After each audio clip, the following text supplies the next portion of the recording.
Viewers, we're moving on with more breaking news now coming in. Saudi Arabia and Pakistan have signed a mutual defense pact that any attack on either country will be considered an attack on both. Pakistan and Saudi Arabia on Wednesday have signed a defense pact under which any aggression against either country shall be considered as an act of aggression against both, according to the media reports. Now, this formally legalizes the use of Pakistani nuclear weapons to defend the kingdom. So this is जय हिंद दोस्तों, global affairs में आप सभी का स्वागत है और मैं हूं साइमान।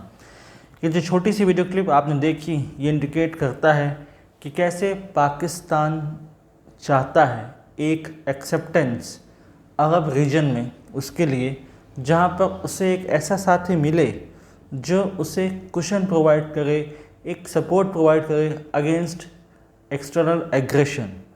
पाकिस्तान और सऊदी अरब ने साइन किया है पैक्ट, जहां पर ये कहा गया है कि attack on either of nation will be considered as attack on both. यानी कि नाटो की तर्ज पे, जैसा कि नाटो का प्रेम्बल कहता है, नाटो का कॉन्स्टिट्यूशन कहता है कि attack on either country will be considered attack on all other member countries. तो उसी तरीके से यदि पाकिस्तान पर कोई एग्रेशन होता है तो उसे सऊदी अरब पर एग्रेशन माना जाएगा एंड वाइस वर्सा। यानी कि दोनों देश मिलिटरली एक साथ आ गए हैं।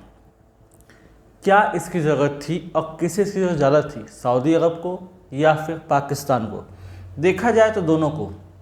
पाकिस्तान को इसलिए क्योंकि Pakistan is running short of funds, Pakistan is running short of recognition. Funds की कमी है, ग्लोबल एक्सेप्टेंस की कमी है और उसे एक रणनीतिक साझेदार चाहिए इस रीजन में, जहां पर वो अपने पैर पसार सके, जहां पर वो बता सके कि उसके साथ कोई खड़ा है टफ टाइम के लिए।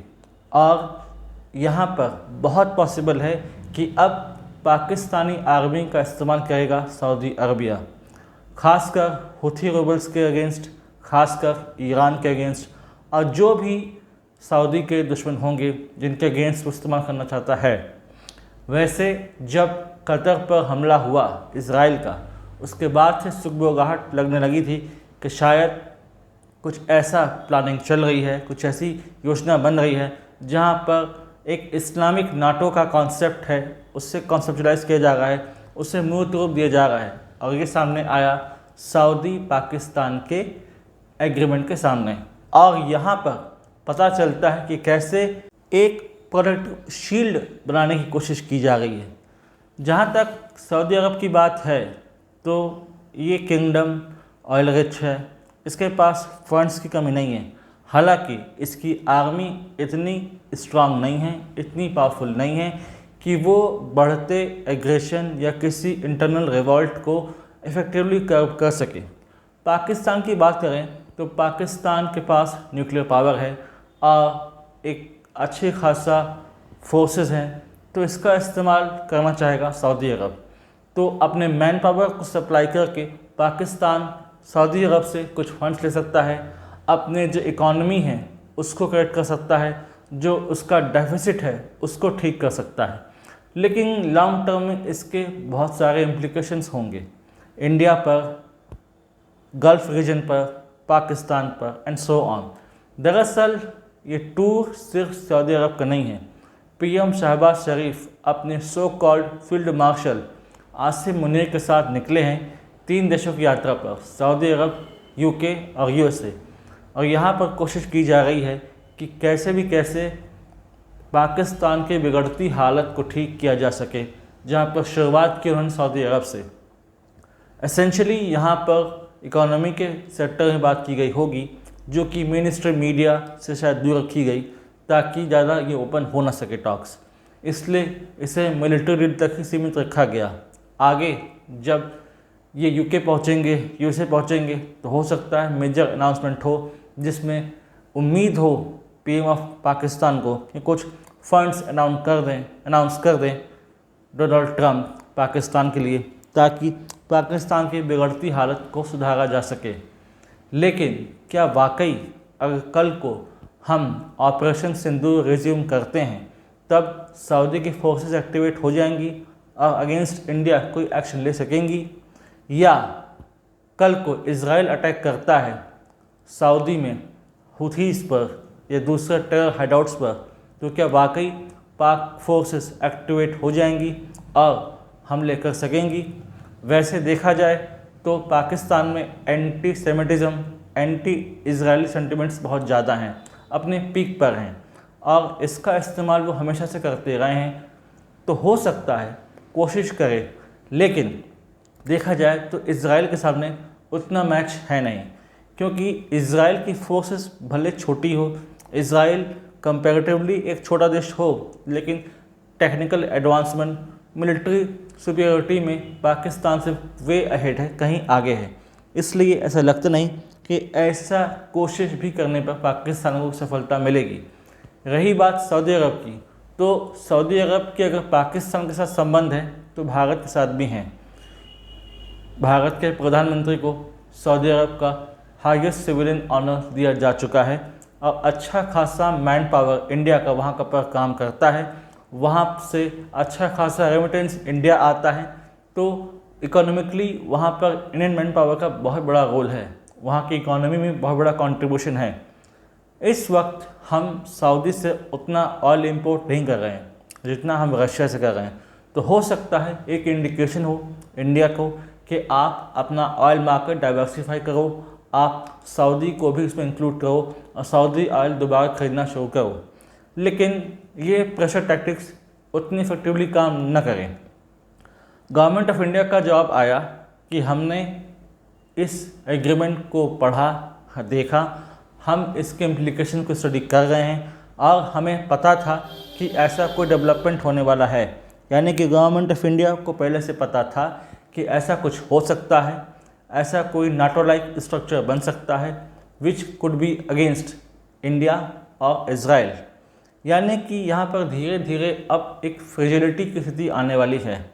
यहाँ पर जब मिलिट्री मूवमेंट होगी फ्रेजाइल रीजन में तो ये स्थिति और ज़्यादा बिगड़ेगी। यहाँ पर एक्टिव हो सकते हैं दूसरे सिक्योरिटी अलायंस भी। कल को कतर इंटरेस्ट दिखा सकता है, ओमान इंटरेस्ट दिखा सकता है, इजिप्ट इंटरेस्ट दिखा सकता है पाकिस्तान के साथ या किसी दूसरे इस्लामिक कंट्री के साथ कोई सिक्योरिटी अलायंस में, क्योंकि यहाँ बहुत सारे छोटे छोटे विद्रोही गुट हैं, रिबेलियन ग्रुप हैं जो कि इन्हें परेशान करते रहते हैं in Red Sea region, in the Mediterranean Sea region. तो यहाँ पर एक स्थिति तो उत्पन्न हो गई है जहाँ पर ट्रूप्स का डिप्लॉयमेंट, ट्रूप्स की मूवमेंट और वार एक्सरसाइज, वार गेम्स होंगी और ज़रूरत पड़ने पर जैसा कि कहा जा रहा है कि attack on either country will be considered attack on both. तो हो सकता है कि सऊदी की फोर्सेस या फिर पाकिस्तान की फोर्सेस का इस्तेमाल किया जा सके ज़रूरत पड़ने पर। लेकिन तब सऊदी को कॉस्ट बेनिफिट रेशियो का इस्तेमाल करना होगा कि अगर हमने ऑपरेशन सिंदूर रिज्यूम कर दिया और दोबारा पाकिस्तान में मौजूद टेरर हाइडआउट्स को टारगेट किया तो क्या वाकई इन टेरर हाइडआउट्स को एलिमिनेट करने के बदले सऊदी अपनी फोर्सेस भेजेगा अगेंस्ट इंडिया? क्या वो इतना बड़ा रिस्क ले सकता है? क्योंकि सऊदी अरब ने बिना सोचे समझे तो इसे एग्रीमेंट को साइन नहीं किया होगा। इसके वाइडर इम्प्लीकेशंस होंगे, ये बात सऊदी अरब को ही पता है।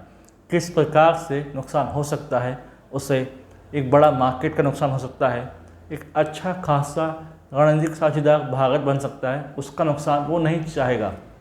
इसलिए सोच समझ कर ही निर्णय लेगा। और ऐसा लगता है, आई पर्सनली थिंक, मुझे ऐसा लगता है कि इसका इस्तेमाल सऊदी अरब अगेंस्ट ईरान और अगेंस्ट हुथीस ही करेगा। अब अगर ईरान की बात करें तो Iran is Shia dominated country और सऊदी अरब ईरान के संबंध उतने अच्छे हैं नहीं।